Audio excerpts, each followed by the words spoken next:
रामकृष्ण हरी माऊली. जगद्गुरू संत तुकाराम महाराजांची पालखी ही पुणे जिल्हा सोडून आता सोलापूर जिल्ह्यामध्ये पालखीने प्रवेश केलेला आहे आणि पालखीचं पहिलं इथे रिंगण सोलापूर जिल्ह्यातलं अकलूजमध्ये पार पडणार आहे. अकलूजमध्ये आता आपण बघतोय की सदाशिवराव माने विद्यालयामध्ये इथे संपूर्ण तयारी करण्यात आलेली आहे. दोन्ही साईडनी इथे आपण बघतोय की नॅशनल कॅडेट यांचं सगळीकडे आपण बघतोय की ते दोन्ही बाजूला ते उपस्थित आहेत आणि कशा पद्धतीचा बंदोबस्त इथे करण्यात आलाय हे सुद्धा आपण बघतोय. आणि एनसीसीचं हे कॅडेट आहे दोन्ही बाजूंनी जे उपस्थित आहे. त्याचबरोबर मोठी रांगोळी काढून इथे पालखीचं जोरदार असं स्वागत करण्यासाठी तयारी करण्यात आलेली आहे.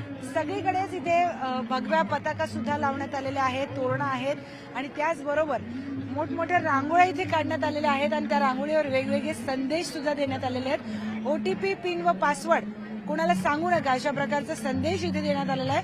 सायबर सुरक्षा आपली जबाबदारी सुरक्षित राहा अशा पद्धतीचा संदेश इथे देण्यात आलेला आहे.